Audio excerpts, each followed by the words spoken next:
Hello viewers, আসসালামু আলাইকুম। আশা করি আপনারা সবাই অনেক ভালো আছেন। আজকে খুবই গুরুত্বপূর্ণ একটি ভিডিও নিয়ে হাজির হলাম। আপনারা যারা পেঁপে চাষে প্রচুর ফলন পেতে চান তাদের জন্য একটি গুরুত্বপূর্ণ টিপস শিখিয়ে দেব, যেটি খুবই কার্যকরী। আর এতে করে আপনাদের পেঁপে গাছে বড় সাইজের পেঁপে হবে এবং দ্রুত পেঁপে হবে। অনেকে বলেন পেঁপে গাছে কোন সার দিলে দ্রুত সময়ে পেঁপে ধরে। এজন্য আজকে এমন কিছু পরিচর্যা দেখাবো এবং কিছু সারের সাথে পরিচয় করিয়ে দেব, যেগুলো আপনি প্রয়োগ করলে পেঁপে গাছে দ্রুত সময় অর্থাৎ ৮০ থেকে ৯০ দিনের মধ্যে পেঁপে হবে।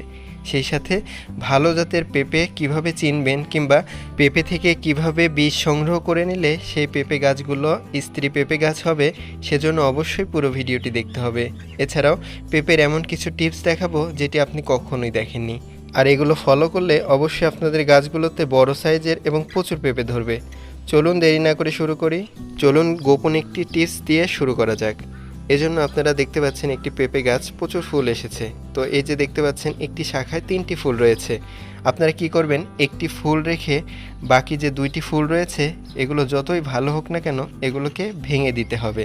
এই কাজটি অবশ্যই করবেন, কেননা যখন গাছ পুষ্টি উপাদান শোষণ করে তখন 3টি ফুলে যখন পুষ্টি উপাদান চলে যায় তখন পেঁপের সাইজ ভালো হয় না। এজন্য অবশ্যই যে এরকম ফুল দেখলে অর্থাৎ যেগুলো ম্যাচিওর হয়নি এখনও সেগুলো ভেঙে দেবেন, অর্থাৎ একটি ডালে যেন একটি ফুল বা একটি পেঁপে ধরে। এতে করে দেখতে পাবেন পেঁপে গাছে কিন্তু বড় সাইজের পেঁপে হচ্ছে। এটা অনেকে জানেন না, সেজন্য আপনারা যারা জানলেন তারা অবশ্যই এই পদ্ধতি অনুসরণ করবেন। দেখেন আপনারা, এছাড়াও আপনাদের অনেক সময় দেখা যায় যে পেঁপে গাছে পেঁপে ধরে না এবং পেঁপে গাছে বেশি পরিমাণ পেঁপের ফুল আসে না। তাহলে কি করবেন? এই জন্য আপনাদের এই বুদ্ধি, এই যে এরকম করে ডাল ধরে মাঝ বরাবর অর্থাৎ পেঁপে গাছের যে পাতার অংশ রয়েছে পেটিওল, সেগুলোকে ঠিক এভাবে ভেঙে দেবেন অর্থাৎ বাঁকা করে দেবেন। এতে করে দেখতে পাবেন যে নতুন পুষ্টি উপাদান যে শোষণ করে সেগুলো নতুন ফুল আনতে ব্যবহার করছে। এছাড়াও গাছের আশেপাশে কিন্তু পরিষ্কার হয়ে যাবে, অর্থাৎ আলো বাতাস চলাচল বেশ ভালো হবে। তো এবার চলুন দেখে নেওয়া যাক কীভাবে আপনারা আদর্শভাবে বীজ থেকে চারা তৈরি করলে স্ত্রী গাছ হবে। শুরুতেই আপনাদের একটি পাকা মিষ্টি পেঁপে কিংবা ভালো জাতের পেঁপে বাছাই করতে হবে, যেমন ধরুন গ্রিন লেডি বা রেড লেডি। এবার খুব ভালোভাবে এটাকে কেটে নেবেন। ভিউয়ার্স দেখতে পাচ্ছেন খুব সুন্দর পেকে গিয়েছে। এই পাকা পেঁপে থেকে বীজ সংগ্রহ করার ক্ষেত্রে নিচের অর্ধেক এভাবে কেটে বীজ সংগ্রহ করবেন, এতে স্ত্রী পেঁপে গাছ হওয়ার সম্ভাবনা বেড়ে যায়। এবার একটি পাত্রে পরিষ্কার পানি দিয়ে বীজগুলোকে ভালোভাবে ধুয়ে উপরের খোলস ছাড়িয়ে নিন এবং ভেসে থাকা যে বীজগুলো রয়েছে সেই বীজগুলোকে হাত দিয়ে এভাবে সরিয়ে নেবেন, কেননা এগুলো অপুষ্ট। এবার ভালো বীজগুলোকে একটি পাত্রে সুন্দরভাবে মাটিতে বসিয়ে স্প্রে করে দিন পানি, যেন বীজগুলো মাটির সাথে ঠিক এভাবে লেগে যায়। এবার কিছুদিন অপেক্ষা করে দেখবেন খুব দ্রুত বীজগুলো অঙ্কুরিত হয়েছে এবং এই অঙ্কুরিত বীজগুলোকে কিছুদিনের মধ্যেই আলাদা করে টবে লাগিয়ে দেবেন কিংবা মাটিতে লাগিয়ে দেবেন। এবার 1 মাসের মধ্যেই গাছে সার দিতে হবে। কি সার দেবেন?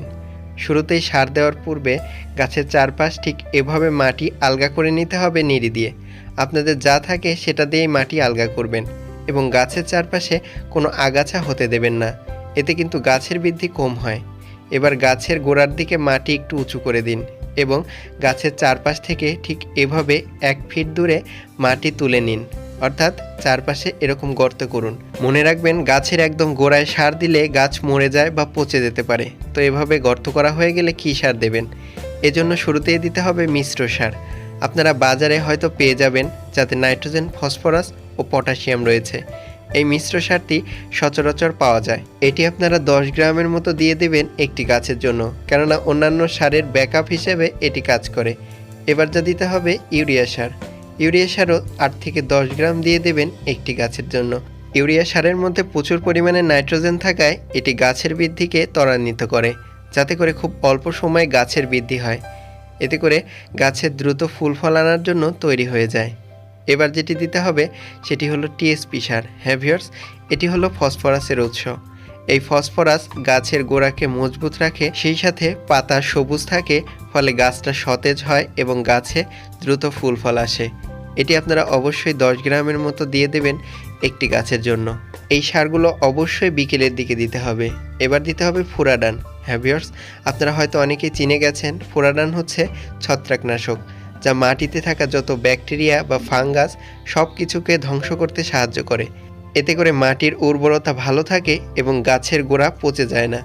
এবার দিতে হবে চা পাতা। হ্যাঁ ভিউয়ার্স, আপনারা চা খাওয়ার পর ব্যবহার করা যে চা পাতা রয়েছে সেগুলো না ফেলে পরিষ্কার করে ধুয়ে রোদে শুকিয়ে অর্থাৎ 2 থেকে 3 দিন রোদে শুকিয়ে গাছের চারপাশে দিয়ে দিতে পারেন।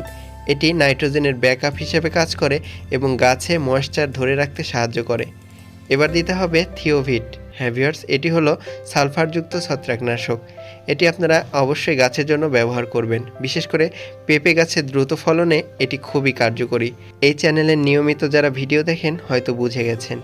এবার সমস্ত সারগুলোকে ঠিক এভাবে মাটি চাপা দিতে হবে, তা না হলে কিন্তু পোষা প্রাণী যেমন মুরগি বা অন্যান্য প্রাণীর ক্ষতি হয়ে যেতে পারে। এবার খুব ভালোভাবে এভাবে চাপিয়ে দিন যাতে মাটির উপরে না থাকে এবং গোড়ার দিকে মাটি একটু উঁচু করে দেবেন। এবার গাছের চারপাশে পর্যাপ্ত পরিমাণ পানি ঠিক এভাবে ছিটিয়ে দেবেন। ভিউয়ার্স, কম পানি দেবেন না, এতেও কিন্তু গাছে যে সার দিয়েছেন এগুলো সঠিকভাবে গাছে পৌঁছাবে না। এভাবে গাছের চারপাশে পাতা সহকারে ভিজিয়ে পানি দেবেন। এতে করে পাতাও সতেজ থাকবে এবং সারের কার্যকারিতাও ভালো হবে। 3 মাস পর দেখতে পাবেন প্রচুর পরিমাণে পেঁপে আসা শুরু হয়েছে। বাস্তব আপনাদের সাথে শেয়ার করছি। হ্যাঁ ভিউয়ার্স, আপনারা এই পদ্ধতি অনুসরণ করতে পারেন।